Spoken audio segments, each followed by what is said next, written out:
Well, I want to say again, Happy Mother's Day to you all, and how much we love and appreciate you who are mothers and who are like mothers to many people. What a difference you make in our lives and in our community and in our world. The house that we currently live in, Susan and me, that is, our house is built on a firm foundation. Literally. Before we bought the house, we hired an engineer to, in addition to the regular home inspection, to make sure of two things. One is the house was built on a good foundation. That's important in our area, especially. And that it was built according to code. Well, it was interesting. After the engineer inspected the house, he said, "You know, I've inspected a lot of houses through the years. This is one of the best foundations I've ever seen." Yesterday, we finished a flooring project where we had some flooring replaced. And the man who is the flooring contractor said to me, "You know, it's really fascinating. When we took off the old flooring before we put it down," he said, "I could not even find a hairline crack in your foundation." He said, "That's pretty remarkable." And I said, "Yeah, it's a good foundation." What we had learned after we bought the house and moved in, we learned from the neighbors that the person who originally built the house and first lived in it was an engineer. And he over-engineered the foundation. He wanted to make sure there would be no foundation problems. And so he spent a lot of extra money and had the contractor put in a lot of extra time to make the footing and everything else about the foundation more than it really needed to be. And I'm glad he did. I'm glad he did. But the reason we had that work done is because the foundation matters, and then how the house is built. If it's built according to code, that matters too, for the safety and the livability of the house for the long term. We saw the importance of this tragically a couple of weeks ago with the collapse of the building in Bangladesh. What a terrible tragedy. And we have been, along with those families who are suffering, we've been in our prayers, had them in our prayers and been thinking of them. But I mention that because what came out after the initial shock of the collapse of this building housing 5 factories and 3,000 workers was that it was not built according to code. It was built illegally. The owner of the building had, through bribery, been able to build it in a shoddy way, and it did not stand. In fact, he was building additional floors on top of the building that was never intended to have additional floors anyway. And the day before the collapse, an engineer had declared it unsafe to enter. But the 5 factory owners and the building owner instructed all the workers to show up anyway. What a tragedy. But it reminds us of the importance of building codes. That we build according to a set of standards, and that set of standards matters, because if we don't build according to those standards, then the results can be tragic. Jesus talked about this in the parable at the end of the Sermon on the Mount, when he said, "Anyone who hears these words of mine and does them is like a wise man who built his house on rock, and the rains fell, and the floods came, and the wind blew, and it beat against the house, and it did not fall, for it was founded on rock. And anyone who hears these words of mine and does not do them is like a foolish man who builds his house on sand, and the rains fall, and the floods come, and the wind blows, and it beats against the house, and the house falls. And its fall is great, because it was built on sand." The foundation and the way it's built matters, and it matters a great deal. It matters because we're all building. We are all builders. That's who we are. It's sort of wired into who we are that we're going to build as human beings. We're literally going to make something, create something, build something in our lifetimes, and generally many times over. But in the broadest sense, we're builders. We each build a life, and we build a home, and we build a community, and we build institutions, we build churches, we build communities, we build nations. And we build a world that we inhabit. And in fact, it matters how we build because we inhabit what we build. We inhabit the life that we build. We inhabit the homes that we build. We inhabit the communities, the church, the nation, the world. And so how we build matters. And what Jesus says is that we are to build according to a code. And that code is the teaching and the life of Jesus. And to build according to that code is to build on a firm foundation. And it is to build in a way that is lasting and that will weather the storms. Because the storms do come. When Jesus told this parable, he was speaking to a group of people who undoubtedly had seen it happen, that someone had built the easy way. They had found a dry stream bed that hadn't had any water in it for almost a generation, and so they decide the easy place to build is to build in that spot. I mean, after all, it's level, it's flat. And so they smooth the sand out a little bit, and they start laying the stones, because the houses were built out of stone in that time and place. And they build a house, and it looks perfectly fine, and everything is great until the storm comes. And the storm comes from all directions, and it's relentless. Listen to the language. And the rain fell, and the floods rose, and the wind blew, and it beat against the house, and the house fell, and great was its fall. That's what happens when you build on sand, when you go the easy way. We know that Jesus was a construction worker by trade, as was his father. Carpenter is the way it's usually translated in the Gospel of Mark, where Mark tells us that. But the word is a broader term. It's the word tekton in Greek, and it means anyone who builds anything with their hands. These are craftsmen. These are construction workers. And carpentry is a little misleading because we think of wood only, but Jesus built with stone, and he built with wood also. The wood parts of the house, there were a few, like the roof structure.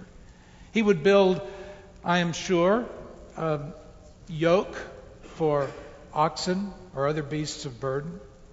After all, when Jesus said, "My yoke is easy, my burden is light," he's using an image that everyone would understand. And he knew what it was to build a yoke. He knew what it was to build a house. And he knew how important it was to build it according to plan and on a firm foundation. So today, on this day, I want us to consider what that means for us to build according to code. When you read the Sermon on the Mount, you see that there are certain themes that emerge. And one of those is that a firm foundation for living is the foundation not of self-centeredness, not of selfishness, but of self-giving. A firm foundation for our living is a foundation of service and of giving to others. Jesus said, "Don't lay up for yourselves treasures on earth where moth and rust consume and where thieves break in and steal, but lay up for yourselves treasures in heaven." Invest in people. Invest in what lasts.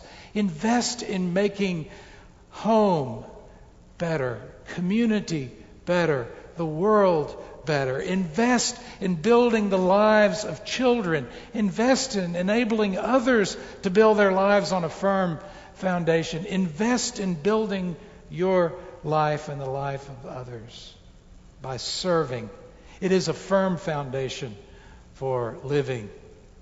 A shaky foundation is self-centeredness and taking rather than in giving. And what a difference that makes.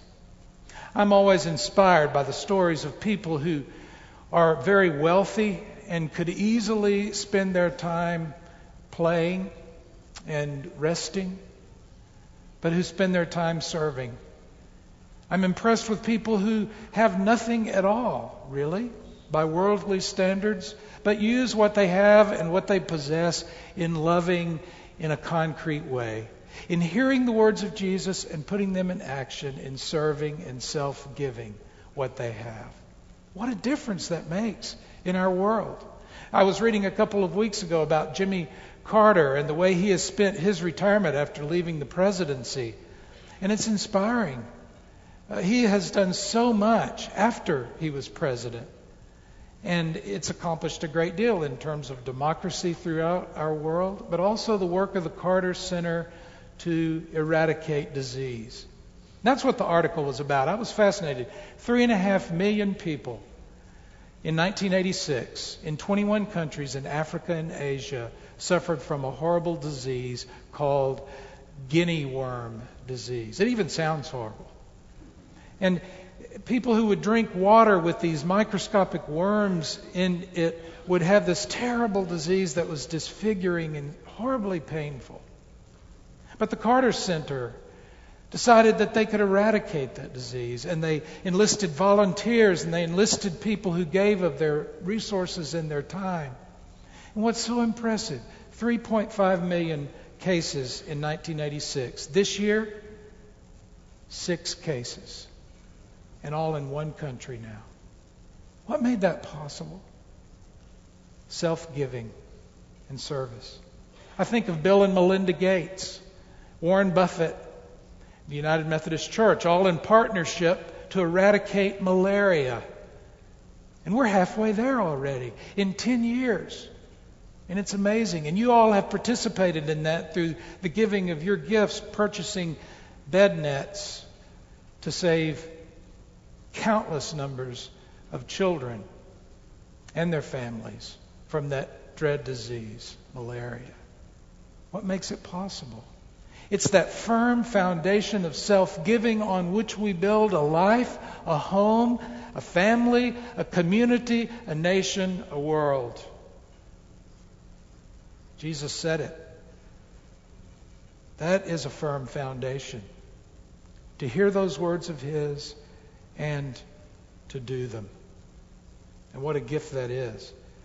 You know, we see it in many women in our lives, in our mothers, grandmothers, and those who are like mothers to us. All the women who serve in selfless ways and have helped us to build the foundation of our lives. One of my favorite verses in the Bible is in the 16th chapter of Romans, when Paul is greeting 26 people in Rome. And he's never been to Rome. It's an unusual letter in that sense. He didn't found the church there. He's introducing himself, and he wants to make connections with the Roman church. And so he greets all these people that he knows who are part of that church. One of the people he greets is Rufus. And he greets Rufus, and he says Rufus is called by God. And then he says, and greet Rufus's mother, who is also my mother. You know what he means, don't you? That person that is like a mother to him, Rufus' mother. I just imagine that at a critical time in his life, Rufus' mother became a mother to him in a special way. She helped him lay one of the foundation stones in his life. That she came alongside him as a laborer at the time when he needed it to help him build his life. And she was a mother to him. And so he greets her warmly. He greets a lot of other people. He greets 6 women on the list, reminding us that the women had a very prominent leadership role in the early church. In fact, one of them he greets is Junia. And Junia is greeted as an apostle of the church, the highest office in the early church. But what a blessing. Imagine that woman, that good woman, Rufus's mother, who was certainly self-giving and selfless in the way that she lived her life, and it made a big impact on the Apostle Paul's life. The second firm foundation is love. Over and over again, Jesus speaks of love in the Sermon on the Mount. Love your enemy, he says. He calls us to love in the way that God does. It's amazing. He says that God sends the rain to fall on the just and the unjust, good and evil alike. And you're to be like that, Jesus says. It's a remarkable, powerful call to love, and he lived it. And he called us to live it as well. Love is a firm foundation for our living, and what a difference it makes when we love to help build the foundation of our community, our church, to help build the foundation of the lives of our children and our grandchildren and all those who will come after us. Love is a firm foundation. Benjamin West, the American artist, recalls that the moment he became a painter was the moment when he had made a big mess in the house when he was supposed to be babysitting his little sister. He'd gotten out the oil paints. He'd painted a picture of his sister. His mother walked in the house, and it's just a disaster. And she came home earlier than he thought, and he had planned to clean it up, but he got involved in his art, and she walked in. What did she do? She looked at the young artist. She walked over, she picked up the painting, and she said, "This is a beautiful and unique painting of your little sister." He said, "That was the moment when I became an artist." He said, "It was not anything but my mother's love." Do you hear it? That built that foundation for his life. Love. It's an important foundation on which we build. The third one is discipline. In the Gospel of Luke, this sermon that Jesus preaches is called the Sermon on the Plain. Luke sets it on a big flat place, he says. And so there it's called the Sermon on the Plain. The content's very much the same. But at the end of that sermon, Jesus says, "Anyone who hears these words of mine and does them is like a wise man who digs down deep and lays the foundation on rock." That's discipline. It takes discipline to dig deep. It takes discipline to do that preparation that no one will ever see, to do the hard work that is below the surface that makes possible a firm foundation for anything at all, for a life, for a home, for a community, for a church, for a nation, for our world. It's discipline. It's the difficult work. It's doing the things that are difficult to do when there's an easier way. Jesus says in the Sermon on the Mount, "Enter by the narrow gate, for the way is easy and wide that leads to destruction, and many follow it. But the gate is narrow and the way is hard that leads to life, and few find it." See, the way to life is that disciplined life. The disciplines of prayer and worship and study. The discipline of service especially. That discipline of doing the difficult thing when it's easier to do something else. And then finally, we build a firm foundation when we build it on trust and confidence.